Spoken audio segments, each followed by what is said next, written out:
Safety in fishing. It's a pretty old saying, but basically it's a pretty clear saying. It's not fish we're buying, it's men's life. It was a century ago, and we could have said that probably in the 17th, 18th centuries, from the beginning, basically, of industrial fishing, and basically industrial fishing started about the 17th centuries with whaling and with caught fish. And from this moment, basically, there have been more and more and more problems related to safety for a very simple reason, because as any industrial fisheries, the idea is very much not to feed the local community, but the idea is to generate as much profit as possible. And when you cut corners in terms of labor, when you cut corners in terms of practices, you also cut corners in terms of safety. So it's a long problem which is still going on, and it is still here today. And we have to keep in mind this problem now. So fisheries sector is having a lot of difficulties, because in fisheries, the motto is very simple: fish first. This is fish first. The rest is just coming after. We talked about it yesterday with the labor issues, but it is the same thing and the same dynamics for the safety. And we can see that everything which is not directly related to the increase of productivity is basically a cost to cut.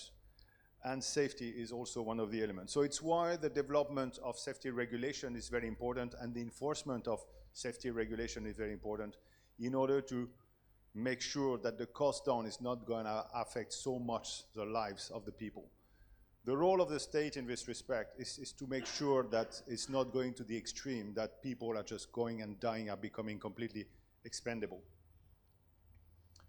So consequently, what's happening because of this race to the bottom? The design of the vessel is affected. And we'll talk a little bit more of the design later with Cape Town Agreement. But in a very simple term, the design is how the ship is decided from the first place. What is the aim of the ship? Is the aim of the ship only for fishing, or is considering also, to a certain extent, the safety of people? And if you don't design a ship also for being safe, basically, from the beginning, the start, the ship will be unsafe for people. Good for productivity, but unsafe. And one of the elements we can see very often in the design of fishing vessels, but it's also to a certain extent true with what's happening on cargo ships, is this tendency to reduce unproductive spaces, such as spaces in the machineries, spaces in accommodation. And we see this tendency to reduce the spaces, the living spaces, because the living spaces are basically volumes which are not here to generate incomes. So the design of the vessel is very important in this respect. There is also a very interesting element in the fishing sector, but it's also valid for the shipping sector, is the yardstick to calculate on which category your ship is entering.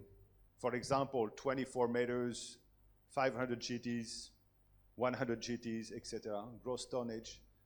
The thresholds are creating an incentive to play with the numbers. For example, you will try to put as much as possible within 12 meters. And this is why you can see in Europe, for example, there are tonnage regulated elements, but you have also length regulated. And if you are below 12 meters in some countries in Europe, you will pay less tax, you will have less control, less requirement in terms of safety. So after what's happening, you can see the fishing vessel getting below this 12 meters, 11.5, 11.9, and they are becoming very fat, very, very fat. And they have a big draft. And sometimes they have a lot of superstructure, which makes this kind of vessel very unsafe to operate. The problem of stability is here, and there is a lot of vessel capsize. In the late 1990s in Spain and early 2000, there were a full series of vessels which had this kind of design. And after a succession of capsize, they decided that they probably have to do something, because this race towards playing with thresholds of regulation became extremely dangerous in terms of vessel design. I hope I'm clear on this idea of vessel design. I should have taken some pictures because it's pretty astonishing. When you see this fishing vessel, they look like a big ball with some superstructures. While you will have in other countries other type of thresholds, and you will see the ships which are very long. So these are also different type of regulations. So the impact of regulation can be double. And especially when you have regulations saying above this length, above this quantity of gross tonnage, you will have to implement more regulations. And here there is an incentive for the fishing vessel owner and the one who is buying the vessel to make sure that they are always a little bit below that. We have exactly the same problem in shipping industry. Yeah? There is a very clear threshold with the 3000 GT, which triggers a lot of development in SOLAS, a lot of requirement, and so on. And a lot of cargo ships are always 2,997, 2,998, 2,996, and we see this same tendency. So we always have to think what is the meaning of a threshold and how it can have detrimental impact on the safety of the vessel and the design.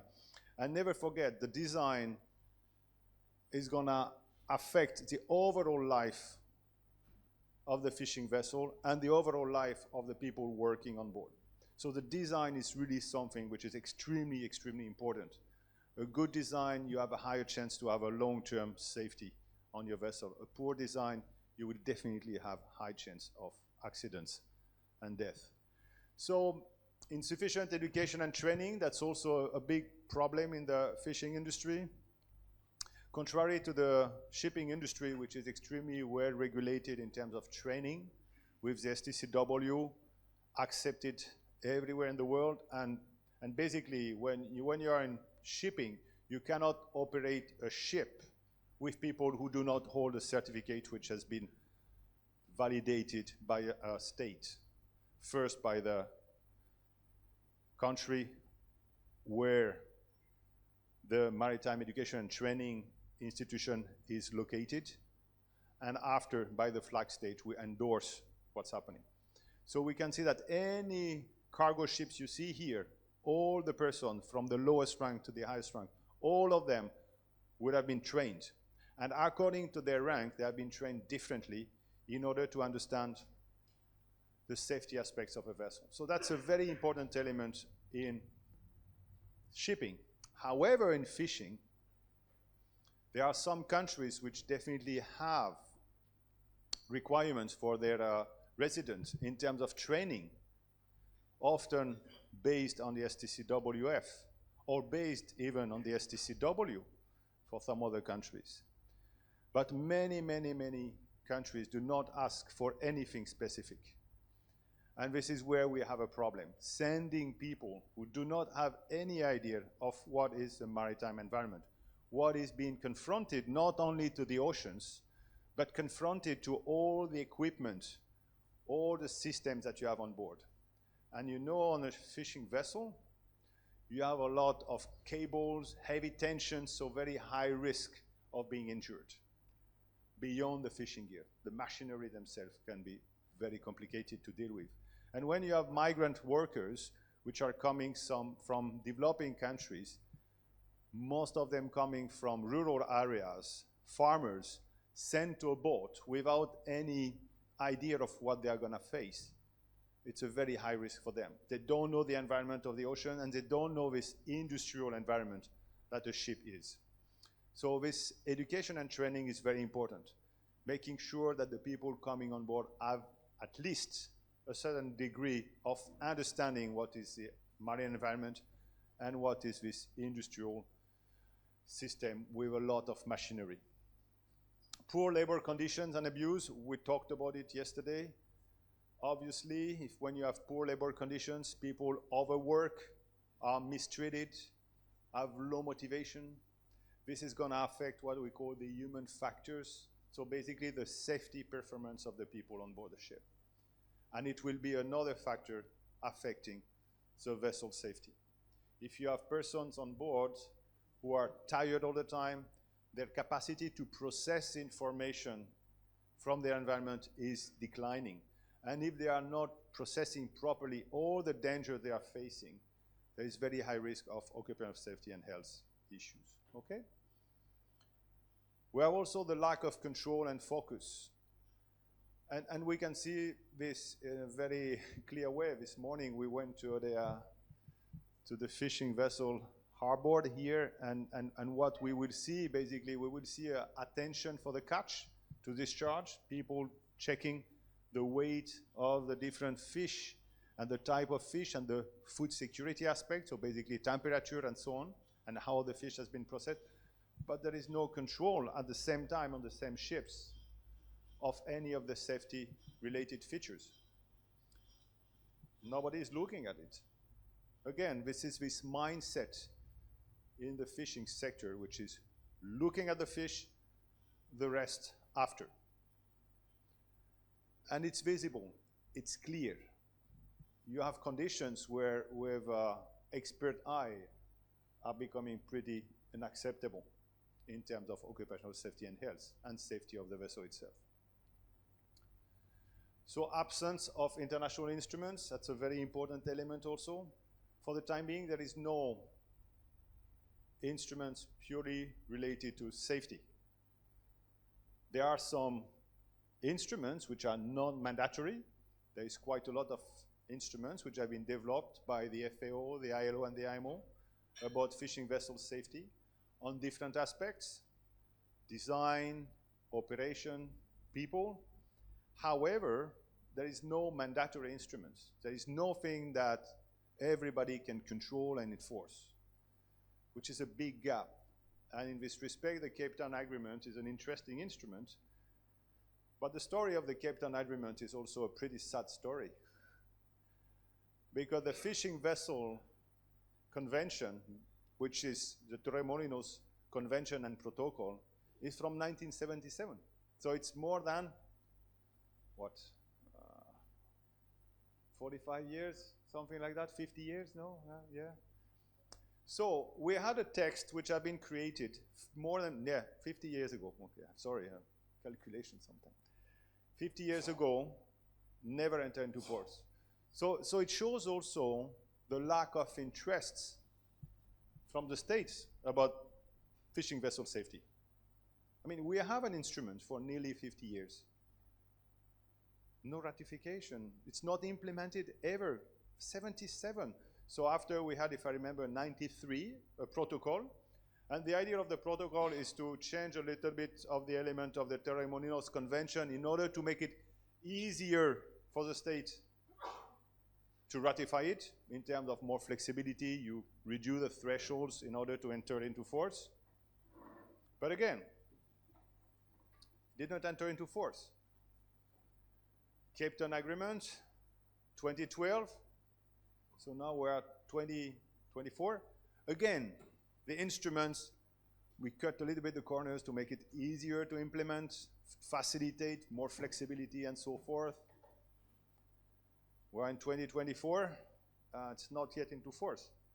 Despite a very big conference in 2019 in Torremolinos, again in Torremolinos, so it was interesting to see nearly 4 and 5 decades after the first convention, and Torremolinos hosted again a big conference on safety of fishing vessel.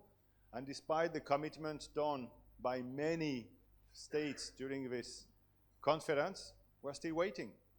We're still waiting. We're still waiting. We're still waiting. So there is some development now. Some countries are starting to work on. There is the number of countries has been reached. So it means, you know, for this, for certain types of convention, I will not enter into details, but you need at least 2 criteria. And for this one, you need at least 2 criteria, which is the number of countries and a certain number of fishing vessels. So the number of countries is okay. We are higher than this number of countries. However, the number of fishing vessels of this size is not yet reached.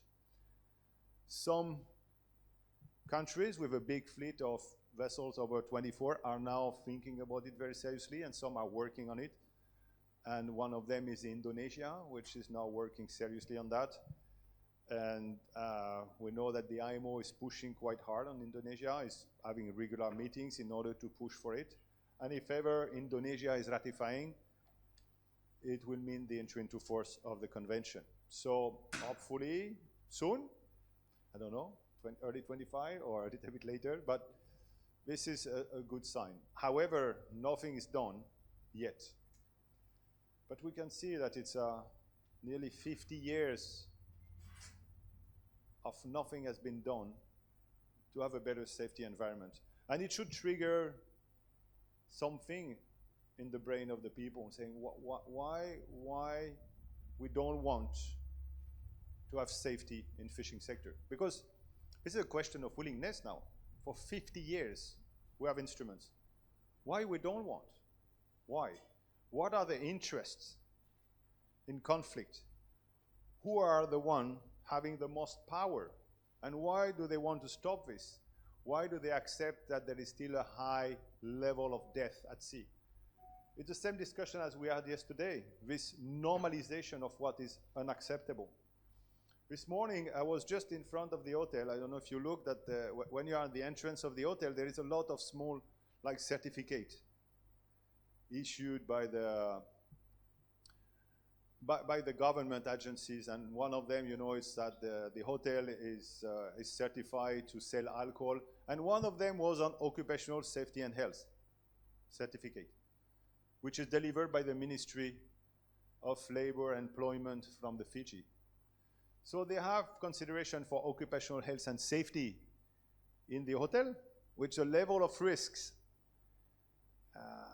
is far, far, far, far below the level of risk of a fishing vessel, but there is still nothing on the safety of the fishing vessel, and especially the design and the operation and the people. So it's a little bit concerning. Many countries, in developing countries and developed countries, have regulation for occupational safety and health. Every profession. There is more regulation for occupational safety and health in the Navy or in the Coast Guard or in any occupation, even the office work, than you have in the fishing sector, which is extremely high-risk environment. So there is this mismatch, because usually we're talking high-risk environment, so you develop safety measures in order to mitigate the risks, and we're going to talk about that. But here we have an extremely high-risk environment. On the other hand, there is basically no safety measures. It's concerning, no? What does it say again? I mean, same idea of yesterday. What does it say about the level of consideration of states for the people working at sea, where their basic life is at risk anytime, and there is no support from the state in terms of developing regulation to support them, to help them, instead of developing regulation to safeguard their own life. This is where we are. It's not only about abuse, as we discussed yesterday. Here we're talking about the very life of the people. So it's pretty concerning, huh? And there is, of course, a lot of problems related to legislation. And here I made just a small comment. Even for us, when you look at, we have 2 weeks of intense training, I would say, or discussions, or information. And in these 2 weeks, basically, the consideration for safety is still very small. The consideration for the human beings, which are at the core of this activity, is still very small. 2 days. Out of 8, out of 9, 10, so 20, 25%. Is it a lot? Probably we should also consider what we are doing in general, and probably emphasizing even more. If we want to have the people as allies and not as enemies, and if we want to see them as partners and not as people which are to control, to enforce, to verify, okay? So Yeah, we need a mindset to change very much. We need at one point, as an industry, to consider if the life of the people working at sea, bringing the fish for us to eat. This morning, they were discharging a lot of tunas and other fish there. But the consideration for them was nothing. They were just passing by. Nobody was trying to talk to them, to discuss with them.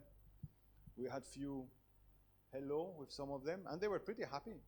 I said ni hao, you saw in Chinese is hello, and the guy just started to smile. Oh, somebody talked to me from the outside world. It's pretty interesting. And I have tried to interact with a guy from Indonesia. Basically, I don't speak Indonesian, unfortunately, or any language around, because there's a lot of language in Indonesia. Just say, oh, Jakarta, Jakarta, and he started smiling. So you can see there is also willingness, and these people are probably forgotten. And thank you to Francesco to provide us so many pictures of these people, because definitely, I mean, we just talk about it, and how I was happy also to see one picture from him again in an FAO report. And it's true, we don't have this picture of these people because we just forget them. We just take the picture of the fish. So if we don't change our mindset in the fishing sector about safety is important, basically it's going to be very complicated to accept any form of regulation. And respecting these people is extremely important also. So establishing a safety culture across the industry, that's going to be interesting. But for any form of safety culture, we need first to respect the people you are working with. There is a tendency in the, I would say, safety science domain to consider safety culture as just an instrumental element, a technical system. You have to do that and this, but this is completely wrong. Safety culture means everybody is caring for the life of anyone in the industry. Anyone, smallest one to the top one. Everybody's first priority is to make sure nobody is going to die, nobody's going to be hurt at work. This is safety culture. It's everybody's responsibility, from the states, from the people working in the operations, of the people controlling operation, from the owners. Everyone participating to better the life of the people on board ship. So I was expecting to make 1 minute, but I did, 10 minutes out of it. Okay, human costs. The price for unsafe fishing is pretty high. It's not only high on the fishers, but it's also high on the communities. And when you have communities of fishers which are completely dependent on that, it can be very, very, very wrong, very bad what's happening here. The families can be affected. And we had some cases when we had the first catfish couple of years ago or a little bit more. I remember some of the elements say, yeah, people dying, and after the families entered in extreme poverty, misery, and some in prostitution and so forth. I mean, this is what's happening also, keeping an unsafe environment for fishing. It's not only affecting the persons, which can be injured, disabled, or killed, but it's also affecting families, a network, a full communities in many countries. Losing things, communities, know-how also is important.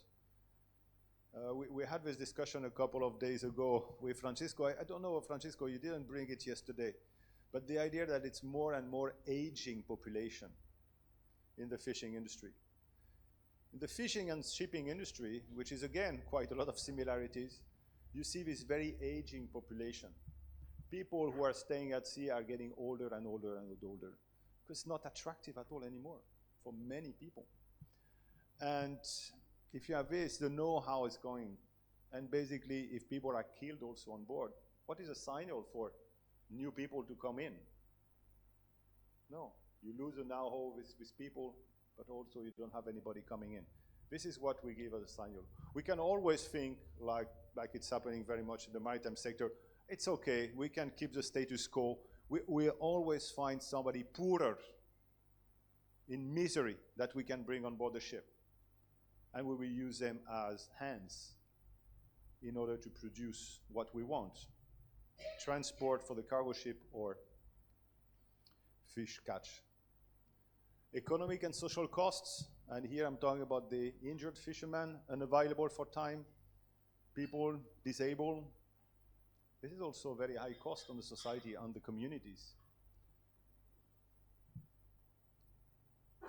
Environmental costs, of course, when a fishing vessel is sinking or releasing some of its cargo or from its bunker or any form of toxic that they can have on board, it's going to affect the environment.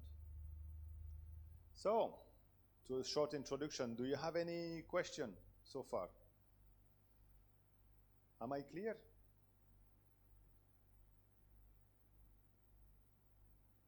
You're sleeping, huh? I said yesterday, I like the interaction. But if you're sleeping, it's okay, I continue. I will try to wake you up. The most dangerous occupation. The most dangerous occupation. I mean, when you look at the wording of the ILO, they say one of the most dangerous occupation. However, so far, I've never, ever been able to see any other occupation with this level and this rate of death. And in my life, I've been working also on something which is known to be pretty bad. It's called like shipbreaking in Bangladesh, which is one of the worst places for that. And I can tell you it was extremely bad, but the level is still not there. We are in really, really, really serious condition here in fishing. So for me, it's most probably the most dangerous occupation. And we talked about it already yesterday. But what is interesting is the way it can be perceived. I like this small quotation. Can you read it by yourself? And after we are going to comment a little bit.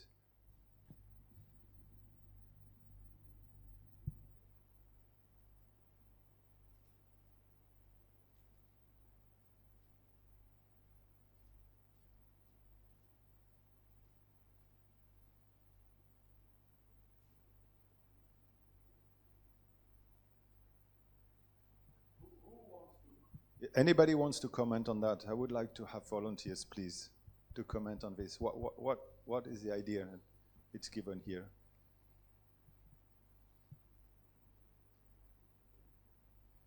We can see this from different ways of analysis. Anybody? Any volunteer? No?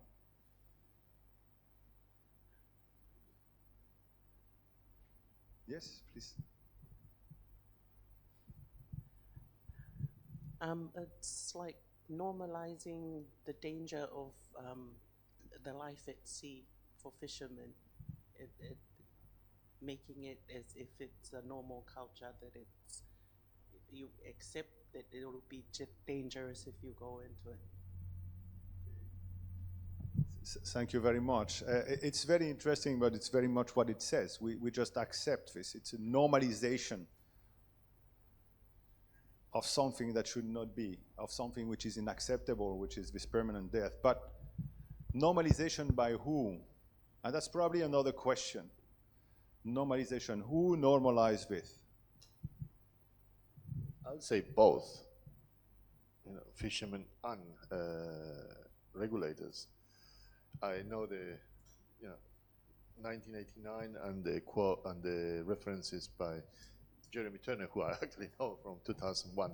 The difference is that at the time, you made a lot of money in fishing, and you were, it wasn't, dead people don't use money, but at least, if you came back alive, you had a lot of money. Now you don't make money out of fishing. That's just the biggest difference. So the culture stayed, but the money's not there. There was a cost benefit that you did constantly. So that's for me the biggest difference. But I don't think that you can make fishing, you can make it safer, but I don't know if you can make it safe as you would expect in any other occupation. Thank you very much. I will very much challenge what you're saying. That's the hand here. Yes? Yeah. For me, I see it beyond normalization. I see it as more of a requirement, the way it sounds. The fisherman's life should. It sounds more like a requirement and not, it goes beyond normalization. That's my interpretation of it. Yeah, that's a good point, absolutely. I think it's always interesting to know who writes this kind of things and according to which perspective. I mean, when I work at sea, one of the last thing I want is basically die. I mean, if we think that the fishers' only ambition when they go back to sea is just to die, I'm not very sure about that. Or just to finish disabled. It's a risk, yes. But to which level this risk is accepted? And I think it's a good point that you were saying that we were making a lot of money, so basically we expect this risk to happen. On the other hand, when you lose a leg, I'm not sure you will be so happy. So there is still, as a human being, the idea that we want to preserve ourselves, we want to preserve our life and our body. But when you're living in an environment where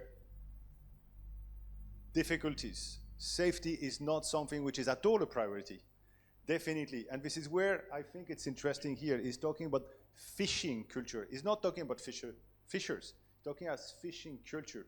And when you are in an environment where basically working super hard, a lot of hours, without consideration to anything, which is also valued very much, valued in terms of money, but valued in terms of attitude by the fishing sector, basically it's also affecting this perception of individuals towards safety. However, if you look at the most recent fishing vessels, I'm thinking North Atlantic and the big industrial vessel, you will see that these people are having helmet all the time, they're having a lot of safety gears. And are they complaining about it? Not so much. They know that it's at the end useful for them, it protects them, and they will realize, oh yeah, I've been protected by this, I'm using gloves. But it's not everywhere. But you can see that this culture of being a little bit more safe, it's happening when you have an environment which is allowing to happen. And this is what is important in this thing. It's just like fishing culture. The overall industry could have said, forget that. Just go, make as much as you want. You will have a better share. We will make more money. It's faster. I think we discussed it yesterday, but also the more you have, the more you're gonna look after it. Sort of, if I would to do today things that I did on my 20s, I'll fire myself. But at the time, you had nothing to lose, so you just don't think about the future. So I think it's also a culture of normally the people who get in fishing is because it's a very low entry bar to go fishing. You don't need to have studies so much. You just need to be able to, work hard and don't vomit too much. So there's the type of people who go into fishing are not the type of people who go into banking, for example. So the perception of risk is totally different as well. No, absolutely, and this is an important element you highlight, the perception of risk. And again, I'm coming back to what I was saying before. When you employ people coming from rural areas in South Asia, what do they know? And this is exactly the same type of people that we had in ship recycling and shipbreaking in Bangladesh. They were employing people which were coming from very rural area, far away, extremely poor people, which have no idea. And of course, they are not aware of this risk. And they just go on and saying, this is an opportunity for me to take on my life and to have some money out of it. And after you enter in this kind of routine, what looks a little bit high-risk environment for some of us, when you are inside every day, it's not anymore a high-risk environment because this is your routine. And you consider that it's okay like this. Nothing ever happened to me, it's my routine. And if the environment is not around, the regulatory environment, the business environment is not around to help it to come up, basically, the culture will not change. And this attitude, this global attitude of the fishing community is probably one of the things to overcome, by all means, to make the people thinking that everybody has a share in doing something. Everyone, from the employers, from the employees, from the state, everybody. And here we are coming back to the very core of what is occupational safety and health and how it has been highlighted. in the ILO. And this is why this idea of a tripartite mechanism at the ILO is to have everybody have a share in order to better the labor conditions. So, interesting, huh?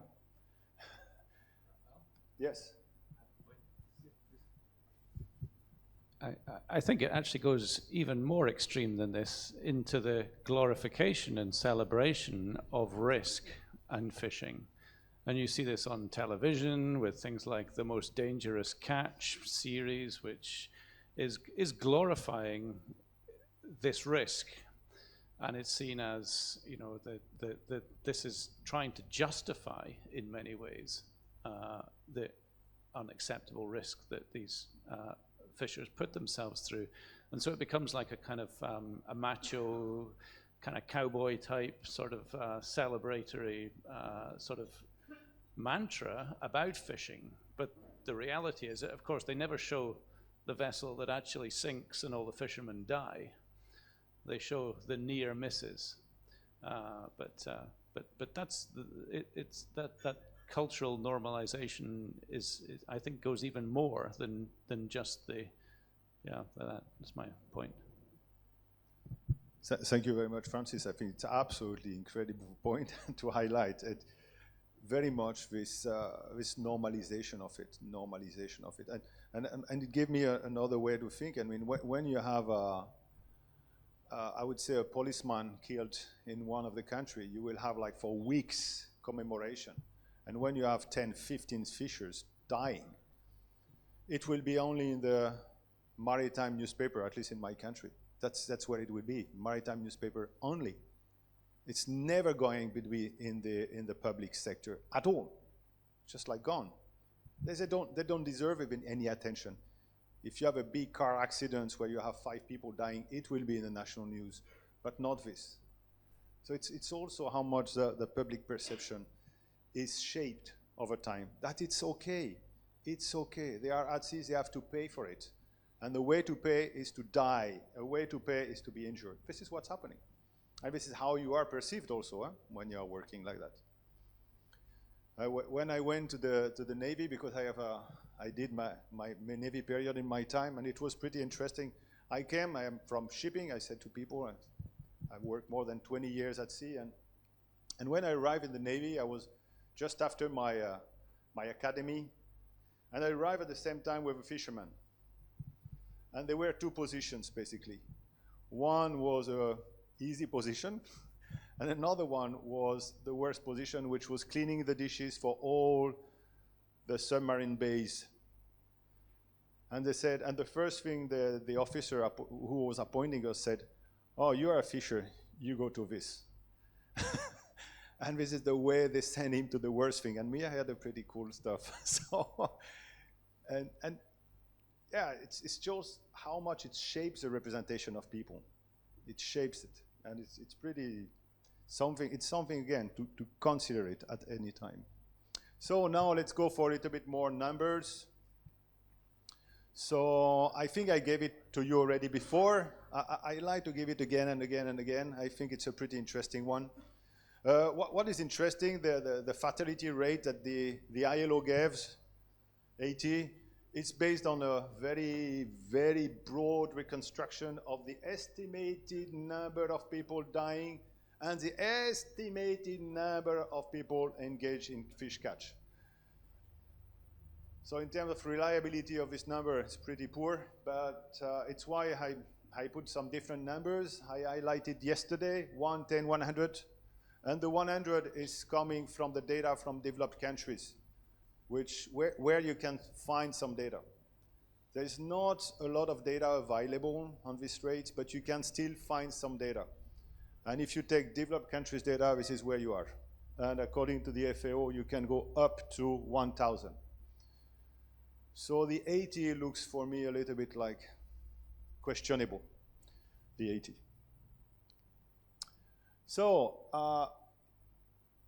what we know, maybe even higher due to underreporting and data limitations. I talk data limitation, underreporting is a clear issue again and again and again, highlighted.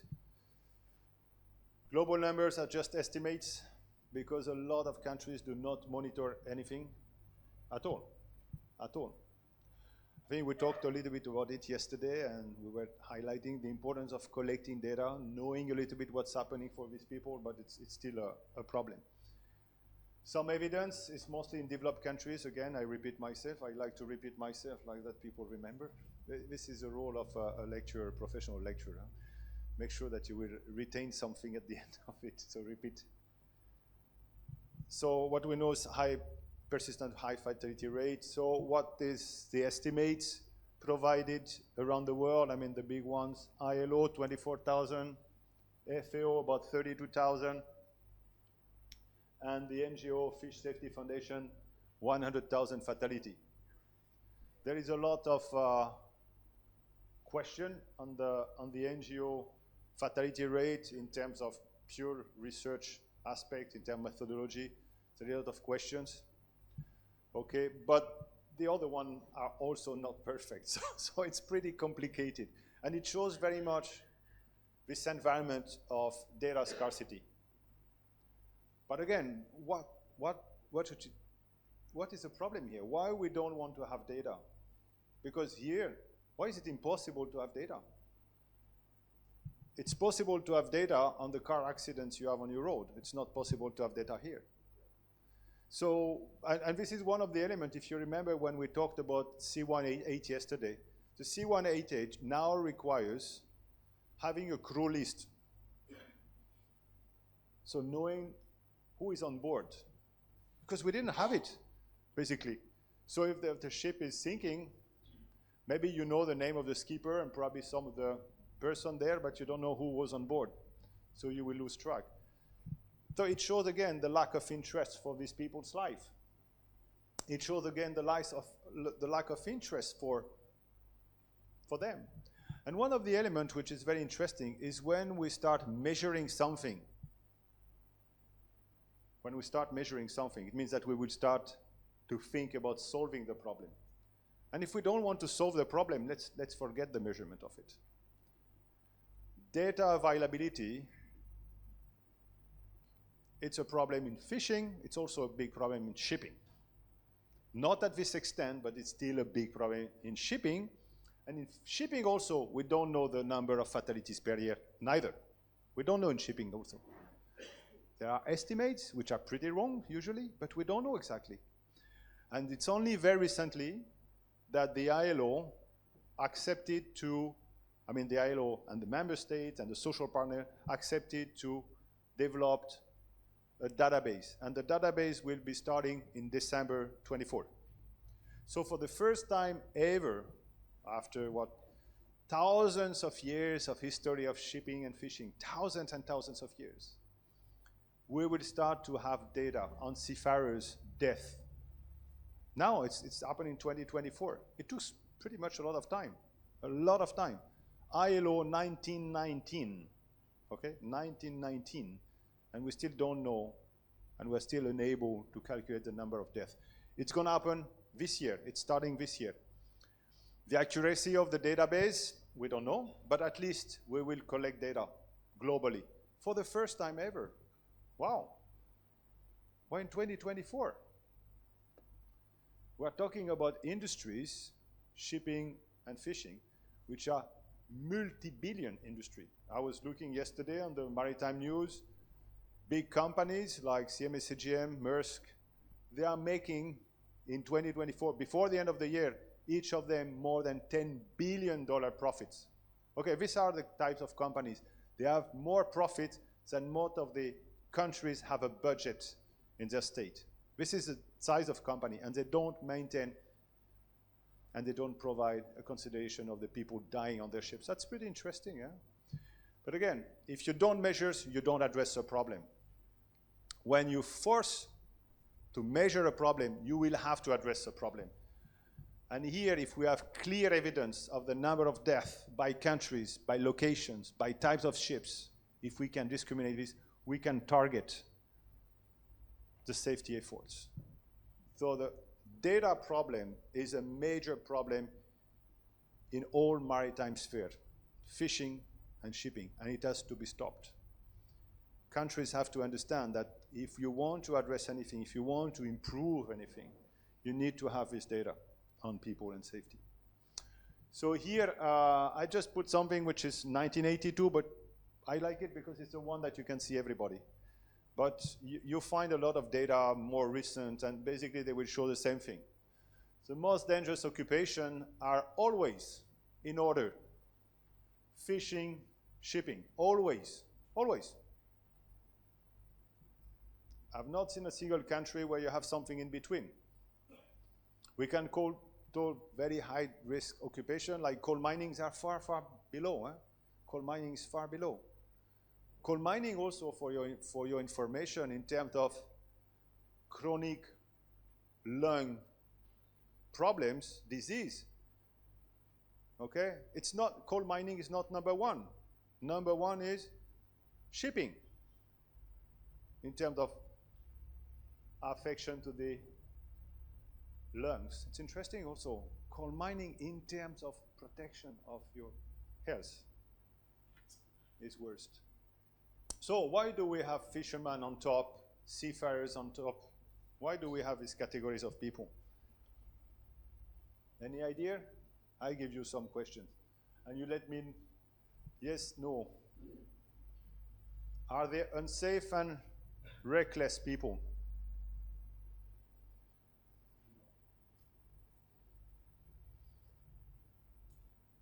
More than the average? Different? They are probably not more unsafe and reckless, but they have an acceptance level of what is risk, which is different than the majority of people, because they are facing risk and high risk all the time, so they get used to it. But it doesn't make them more unsafe than the other people. It's just because their risk environment is different, and they accept it. Are they ignorant or stupid?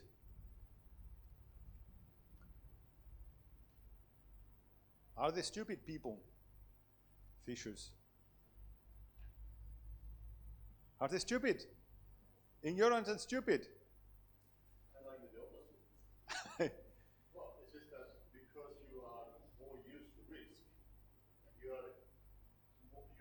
live in a risk environment, you're actually quite intelligent to know what the limit is. Mm-hmm.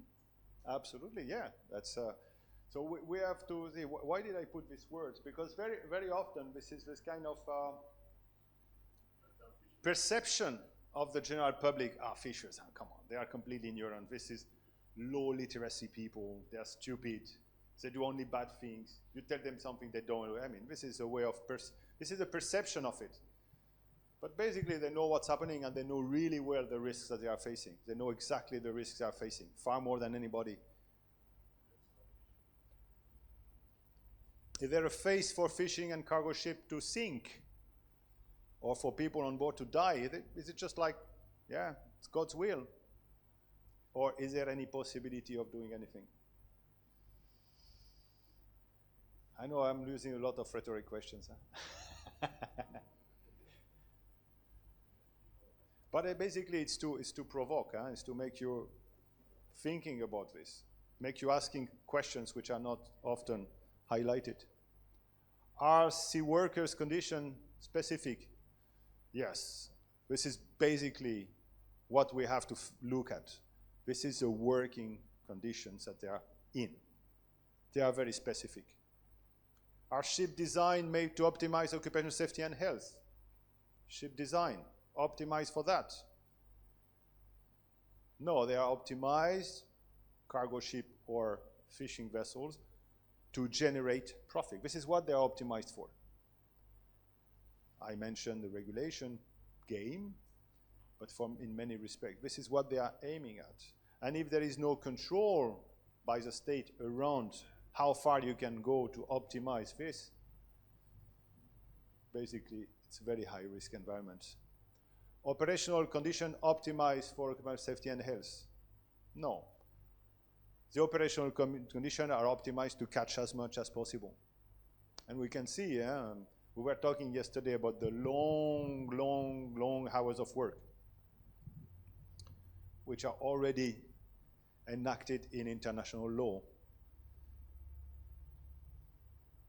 Because international lawyers, they accept that, that these people must work at least 14 hours a day. I mean, if we were talking about an environment where you optimize occupational safety and health, you will reduce the number of hours. I don't know if you've took some long distance airplane, and you know for very long distance airplane, if I remember, it's above 8 hours, if I remember, they need to have 3 pilots. Above 10 hours, they need to have 4 pilots. Okay? So it makes that nobody is gonna work 14 hours ever. And there are always 2, one controlling the other one. 2 doing the same job, and never they will be over this. Would you accept to take a plane when you have the person have been working 100 hours the week before, and you have to take the plane with the person for another 15 hours? Would you accept that? To take this plane? Say, oh my God, this guy never sleeps. I mean, I'm gonna fall down. Huh? You will not accept to take the plane. However, you accept these people to work like that and to eat the fish. Because it's cheap at the end. Huh? It's very cheap. Okay, are we satisfied with such rates? Are you satisfied? Yeah. It's no action. So basically it looks everybody's happy with it. Okay? Sorry? It's normal. It has always been. Let's keep it like this. It has always been. Let's keep it like this. It has always been. Let's keep it like that. So now the question is how to improve safety at sea. And of course, again, people at sea, they really understand that their life is in danger all the time. They also really understand that the level of protection given by the society is pretty poor to the level of protection given to other sectors by the society. You know, in Europe, when you're a truck driver, you cannot drive more than 9 hours. 9 hours per day, and you must have at least 2 days off per week, or a minimum of 1 day off in a week and after 3 days off. So basically this is 9 hours of work per week, and you have days off. Here, you work far more and you have no day off. Do you think the fishers, they don't know that? Of course they know that. Do you think they feel protected by the society? No. So, when you're in this environment, why complying with what you demand? What I'm looking for is to make more profit, more money at the end, because I know that you don't care about me. You don't care about my life. So, what should I do? Right to life. I like very much this expression. Does a society want to provide a right to life to sea workers? And this is a paper which was made by a Chinese professor in China. I don't remember. It's probably Dalian, maybe. And all the paper is about a right to life. And basically he's looking at the safety aspects of shipping, which is far better, I would say, than fishing, and say, my God, do we give a right to life to these people? Do these people have the right to life like anybody else? Are their life matters? Do their life is protected? Do they have a right to have a life? And this is what is interesting. It's good sometimes to have some academic paper. How do we secure such a right? Okay, now we just highlight more theoretical, boring stuff, but for you to understand what is risks and what are risks and what is safety. This link, risk and safety. So, analyzing the risks. So here, if we enter in a pure technical approach of safety, first of all, we have to analyze the risks. And here's risk for us to analyze their diversity and to analyze their dynamics. When I say dynamics of risks, it means how they are going to change over time, how they are going to change over space, and how they are going to change with social dynamics, social movement, change in social sphere. And here the main aspects to look at is basically the fishing vessel safety, very important, the fishing vessel safety, but here the fishing vessel design, how the ship is designed. This is the first element, looking at the ship design, making sure the ship is a good design. First element, extremely important, ship design. And what is the notion of trade-off? I don't know if you are familiar with naval architecture development, no? Sphere of naval architecture. In naval architecture, there is this idea of trade-off. With any ship, when you design a ship, it's based on trade-off because you cannot have all the elements together perfectly. You cannot have the absolute productivity, absolute safety, comfort for the crew. You need to have a trade-off, okay? And this is an iteration. It's in theory of naval architecture. So it's an iteration process. But at one point, when you have conflict between two objectives, let's say safety and productivity, who is the one to decide? And this is where you will have the trade-off. Who decides and how you decide. Trade-off is at the core of naval architecture and basically fishing vessel design and vessel design. And this trade-off is very important. According to which trade-off? And if you don't have any safety regulation, basically all the safety aspects can be removed one by one.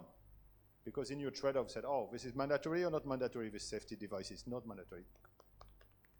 And after you arrive with something which is absolutely designed for what you want, higher productivity. Okay, importance to collect fishing vessels data and occupational safety and health data on accidents.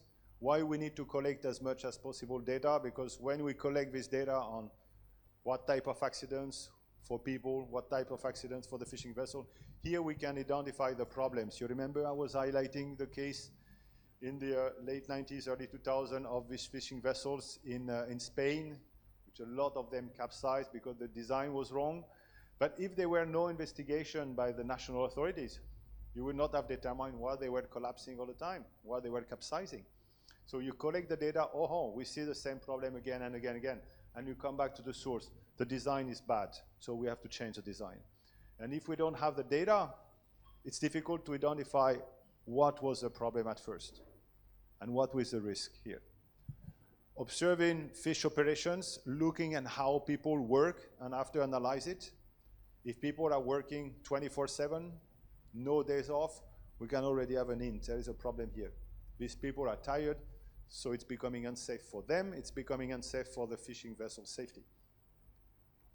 And of course, analyzing the working environment at large, the working condition and the living condition of people, including the labor conditions. All these elements are very important for a human factors perspective. So one of the very important elements is to collect data, to learn, to collect information from what's happening, what are these vessels, why they are designed this way, to collect all this information in order to be able to process the risks. And when you process the risk, you are able to start to find measures, okay? And for that, casualty investigation is a very good tool. And of course, research support.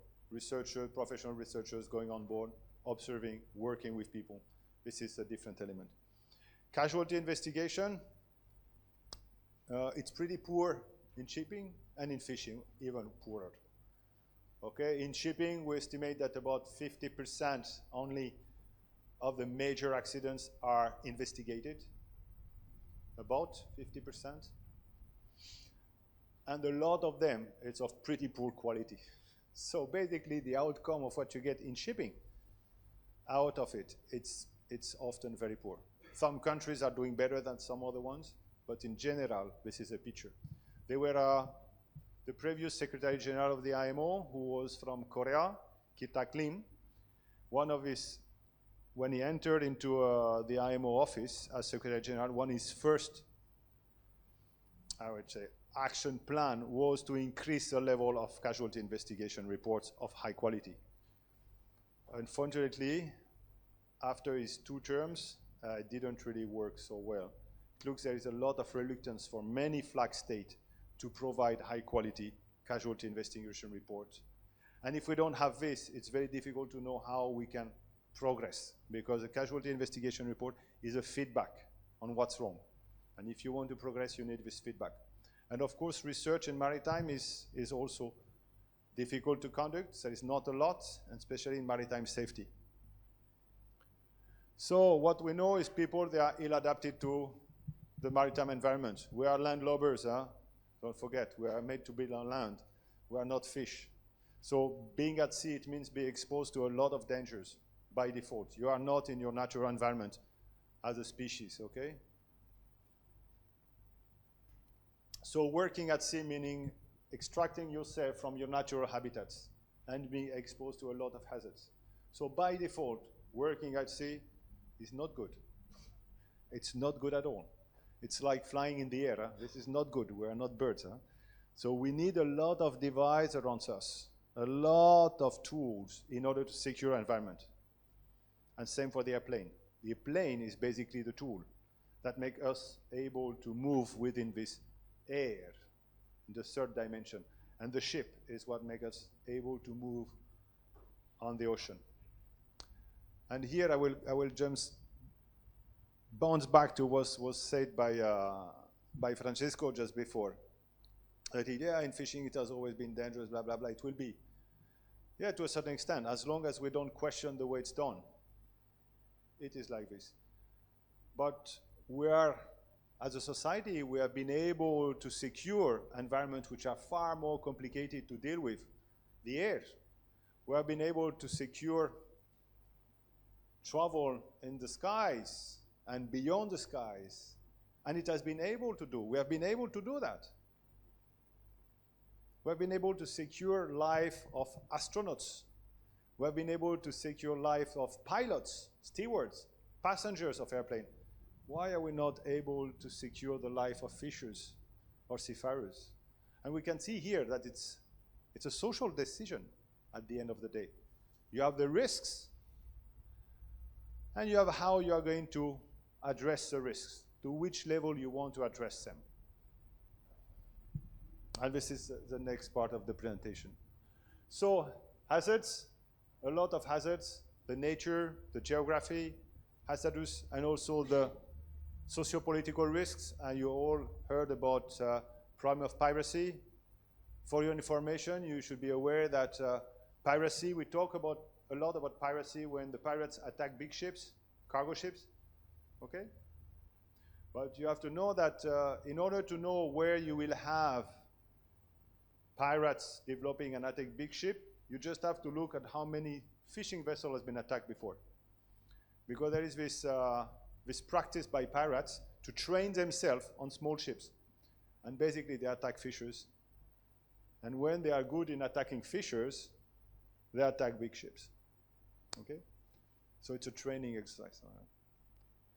They know how to manage risks also as pirates. Huh?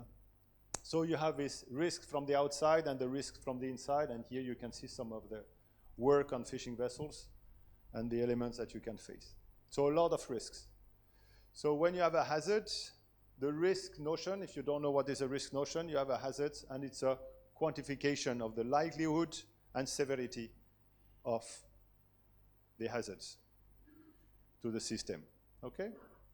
So this is the idea.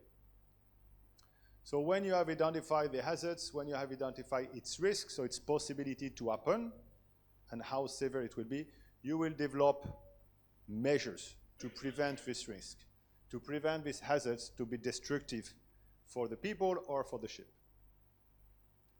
So safety, it's a response to risk. So safety intention is to mitigate the risks. That is the idea of safety. Okay? Safety is socially determined. It means when you have risks which have been exposed, for example, the fatigue risks for fishers and seafarers, when you have this risk, fatigue, clearly established, what will be the safety measure here? And here this is socially determined. Do you want to have 8 hours strict? Or do you want to have 14 hours? Which every scientist in the safety of transport will tell you it's a stupidity. Everybody. Okay? Everybody. And it's still today in the list in the US and Canada, the most wanted risk factors in US and Canada, but it's not only the only one you find in the UK, is fatigue in transportation. And what we accept in shipping and fishing, 14 hours per day, is something which is beyond any reality. Because in any safety science paper, you will see that beyond 8 hours, the person is becoming dangerous for themselves and for the environment they are in. And after 9 hours and 12 hours, it's becoming exponential, the level of errors and mistakes they are going to do, which is going to affect their life and going to affect the life of the system they are conducting. So it's socially determined. And here it's interesting to question why it's 8 hours or 9 hours in the trucking industry and so much in the fishing and shipping. You know, it's the only profession in the world where the working time is based on 14 hours of work per day. That's the only profession in the whole world. The only two. 14 hours of work per day. That's the only one. There's nothing else. And when you talk, I work with people from aviation and say, what the hell are you talking about? They're living in science fiction, huh? No. This is the reality of this sector, maritime sector. So it's a social choice. Because in fact, at the end of the day, it's a social choice because safety has financial and operational costs. Financial costs, of course, if you want to reduce to 8 hours per day, you need to increase the number of people working. And there is also operational cost. You need more people to work on the same element. So basically, it's complicated. So what to protect? Do you want to protect the asset or do you want to protect the people? Do you develop safety to safeguard the ship, so the capital as a capital, or do you want to develop safety to protect the people? And two are not mutually exclusive, but one can be against the other one if you protect only the ship. It means maybe you don't protect them. So you have to question both. At which level of protection? What do you want to protect? Which system you want to protect? And develop safety measures. So the selection of risk control measure is negotiated, and basically what determines the negotiation is the cost, how much it will cost for the industry. Okay, I will go fast. We talked already about the aviation industry. Everyone is responsible for safety at sea, and we're going to map a little bit the idea of coastal state, flag state, what it means in practice. So, first of all, everything which relates to safety of ships and crew, it's flag state. So when I'm talking about safety of ships and crew, I'm talking about this is the ship, and these are the people inside. This is regulated by the flag state. So flag state will regulate the design, will regulate people's work, will regulate everything around occupational safety and health. This is a flag state role, okay? Flag state role. Design, operation, occupational safety and health, labor standards, flag state. You have another level, which is what we call, and you have to look at the difference of the vocabulary. We talked about the safety of ships, okay, ship safety. And after we talk about safety of navigation. It's not the same thing, huh? Ship safety, safety of navigation is two different things. And it must be clear in the mind of people. Safety of navigation is to make sure that the environment you are going to operate your ship is safe. So it means hydrographic survey, for example, checking at the depth of the different elements here on the chart, organizing traffic system, separation chain here, okay, having a lighthouse, aids to navigation, and so on. Areas you can fish, areas you not fish. So it's all what the coastal state obligations are. And very much, it's clearly highlighted a lot, this one is very much related to SOLAS. And any country which is party to SOLAS have to comply with this one. It's chapter 5, it's one of the most important chapters in SOLAS. And this one exists since 1914. And there is another very important element in coastal states obligation is rescue, assistance and response to emergencies. Here it looks like SAR, search and rescue, but you have also environmental protection. So it means they have response to oil spills, response to environmental damages. So response, this is also coastal state obligations. Yep. And after you have other obligation for states, you have the safety monitoring and enforcement of regulations, basically the port state role. So when When you have suspicion that this is not working properly, you have the possibility, when you are party to a convention, an IMO convention, an ILO convention, you have the possibility to trigger port state control. And when you do port state control, basically you are going to verify that the ship is operating according to the standard, the international standards. So if you ratify the Cape Town Agreement, you will have this possibility to go on any ship which is coming to your waters and coming to your ports. You decide to go or not. This is your decision. You are sovereign in your state. You decide to go or not, to send an inspector to look at the safety environment. This is a possibility. And of course, there is the possibility everywhere of casualty investigation. This is something which is required by basically all IMO regulations, but also all ILO regulation in fisheries and in maritime, to have casualty investigation. And here it can be triggered by the flag, it can be triggered by the coastal state, it can be triggered by anybody which have an interest for that. So I think yesterday Francisco was highlighting this, a different responsibility in terms of safety, and here we will just remind it. So basically, the fishing vessel owner has the overall responsibility and should be providing the necessary resources. Very important word, the resources. If you want to have a safe environment, you need not only to have a good ship, but you need also to have the resource to maintain this safe environment. And this is the duty of the fishing vessel owner. The skipper has a responsibility for the safety of the fishers and the safety of operation. And the skipper shall not be constrained by fishing vessel owner from taking any decision necessary to safety. That's a very interesting concept. It means like if there is any conflict between the safety of the fishing vessel and the need to catch more, basically the decision must be for the skipper. For example, the ship owner cannot say, you have to go in this water when there is a terrible storm, and the skipper says, no, it's too dangerous for me to go there. 10-meter waves, I don't want to go there. I will go in the same area in a couple of days when the storm will be out. So, and here the fishing vessel owner cannot normally force. It's always more complicated, and between the regulation in the text and the reality, there is always a big gap. And finally, the fishers shall comply with lawful orders and anything which is applicable to safety and health procedures. Okay, basically what we see from the state perspective and also now from the operational perspective, that everybody is responsible for the safety of operation. So it's important also to remind the role of RFMOs and fisheries management.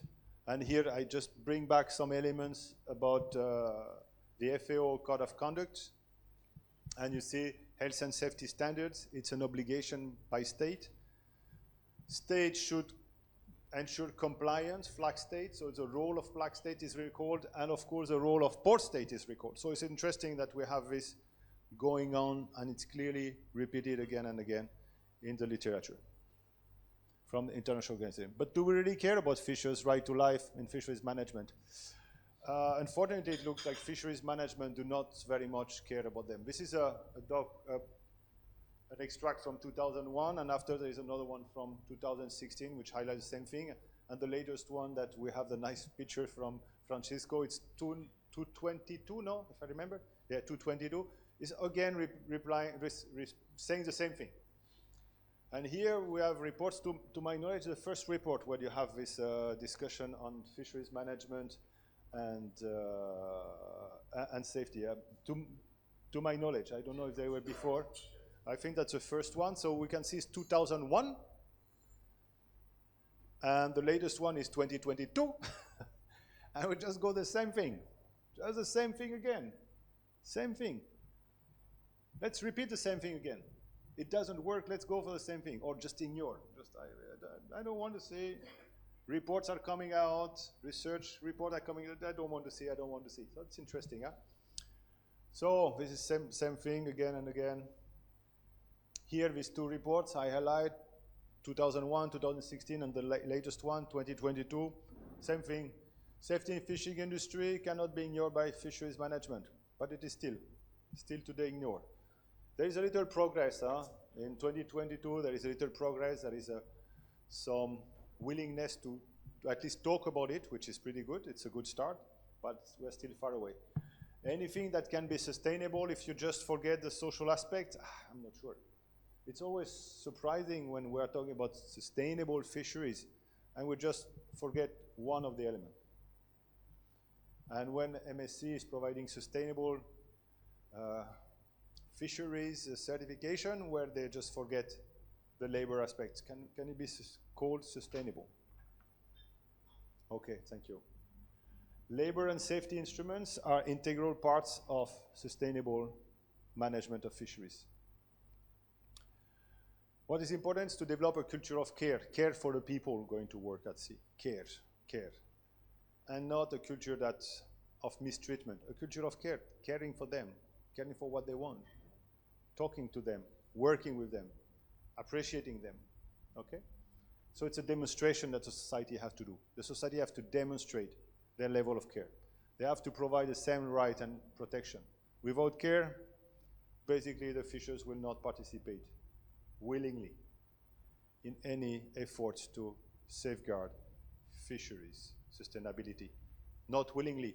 After that, there is always the temptation just to put cameras, monitoring system everywhere, but is it gonna work? Again, those who have been working at sea, they perfectly know there's many ways to overcome anything, because you are far away, we're inside, and we know much better than you do. So voluntary cooperation and culture of compliance, important. From enemies, fishers must become allies. Why is it enemies? Because when the only thing that you demonstrate to fishers is more control, more strict control, more pain, cameras everywhere, just think about what is the meaning of working in this kind of environment. How do you feel? You feel like in a prison? You are monitored everywhere? You are a bad person, I have to monitor you. This is a way that the people receive it.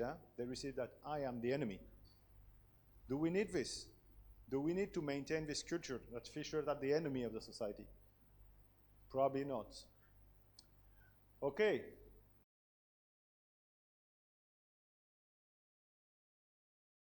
I go to safety regulation fast because I was expecting the first part to be shorter. Okay, fishing vessel design, very important. I go fast. Applicable instruments. So I like, this is a picture which was provided by Miguel Núñez. He's a senior advisor of a Spanish government. You know him, he's really good. And here he brought a picture like that with a lot of elements to consider. And he highlighted some of the points to cover in the regulation. So it's a very good design. I don't have the time to talk too much about it, but I will go a little bit more to regulations. So what do we have? We have like 4 types of regulations. The PSMA, the C188, and the IMO regulation, Captain Agreement, STCW. What is interesting with this regulation, they are binding regulation. So you will have an inspection regime, okay? Even if they are addressing very different things. Here you are going to address the fish. Here you are going to address the labor condition, the safety, and the training. Even if they are all different, what does they have in common? They have an inspection regime. And that's a very important element, that it can trigger common inspection, joint inspection. And there is already some work done in the Indian Ocean MOU to work together between Ministry of Labor, Transport, and Fisheries to have these joint elements. You have many other instruments which have been developed by the FAO, ILO, IMO. Some directly by one type of organization, some have been developed by all the organization. It's very important, it's very good guides in order to enhance safety in your country, to develop safety regulations. You will have a lot of very inspiring elements inside. So this is some examples. So here it's about design of ships, what to consider. Here there is another very interesting one. It's about the fishers training and what are the elements they should have. And now we have a small comparison between what has been implemented in shipping and what has been implemented in fishing, and you can see a big gap in between the different things. Okay? Cape Town Agreement. I go fast, I just have 2 minutes now. Something like that, Francis. Cape Town Agreement. So the Cape Town Agreement is, the idea is to mimic SOLAS, so to provide the same level of elements as SOLAS. So the same kind of sections as you have in SOLAS are in Cape Town Agreement. And it's like I told you yesterday. You remember I said C188 is 30 pages and MLC 2006-100. Here the same. It's basically a Cape Town Agreement, the third of what you have in SOLAS in terms of details and elements, but still. So you have design, is probably one of the most important elements. You have standards of equipment, and you have fishers' safety, and of course, emergency management. Not yet into force. I mentioned it already. So there are the different chapters that you have. And what is interesting with Cape Town Agreement, it's offering a lot of flexibility for the state to comply. So they have time to comply. So you have construction, stability, machinery, fire safety, crew protection, life-saving appliance, emergency procedures, radio communication, navigational equipment. Compliance monitoring enforcement. There is this requirement as a flag state, survey and certification of fishing vessels, and as port state, verify the implementation. So, STCWF 95 and its 2024 amendments. It's a very important text, so you have here the new text, the latest submission. So it's only applying to bigger vessels, above 24, and it contains provision for ships over 45 and over 60 meters. So that's something to consider. So it's interesting that the creation of STCWF code, and this is typical of STCW. Before, the STCWF did not have the code, but now there is a code. And there are two parts always in the code, one which is mandatory, which is providing a lot of technical details, and one which is not mandatory. It's up to each member state, to each party to the convention to apply or not. So verification and control, there is requirement for labor supplying countries where you have METs to monitor METs. So very important, monitoring of METs. There is a requirement in labor supplying countries and country of residence of the fishers to provide medical certification guidelines, which are developed with ILO. And here you see this commonality between the C188 and the STCWF. Inspection regime is also something that can be done when you ratify the STCWF. So here you have some basic safety for fishers, and here this is in chapter 3. So all fishers should go to a basic safety training. The very basic safety training and familiarization. Familiarization is basically on board.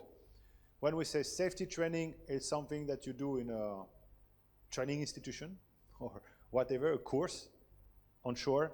And when we talk familiarization, it's on board. It's when you really work with the equipment. So there is a requirement for training and onboard familiarization. There is requirements which are specific requirements for senior personnel and other types of requirements which is for navigation. So it's basically saying the same thing as the STCW with this idea that you have generic elements for everybody, basic safety. You have technical capacity on how to run the ship, how to run the fishing vessel, and after you have some practice of seamanship. The chapter 4 here and chapter 8 in STCW is providing the practice. But they are very interesting chapters because they are the chapters also where you have the fitness for duty and fatigue management requirements. And you can see here fatigue. Function level. So here there are requirements to complete each functions level. So to know about everything. And this is mostly for the senior officers. They will have to go through all this. It depends if they are deck or engine. They will have different things, but basically these are the requirements, the different functions that you need to know in order to work on a fishing vessel. And after, according to your rank, to your department, deck or engine, you will have to focus more on one or the other one. And after, there are 3 levels of responsibility, and according to each level of responsibility, the type of training that you are going to do is different, is more complete basically. Higher you hire, you will have to do more training to have a bigger picture of what's happening on board the vessel. And you have here what everybody is very much aware, especially the people in the room which have been in MET, Caroline and Mohammed, they know this by heart. By heart. This is, it has been the core of your 1 year MET class, no? These things. So you can see that this one now is also in STCWF, which is a new thing. So here I just selected a few of them.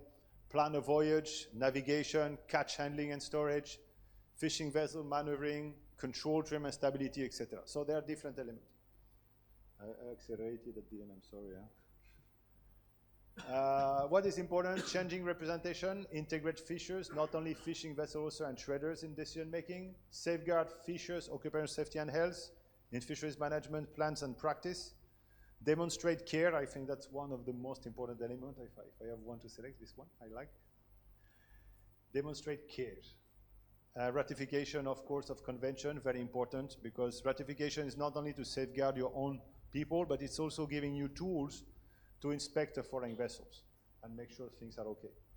And strengthen compliance, monitoring, and enforcement on fishing vessels. Wow,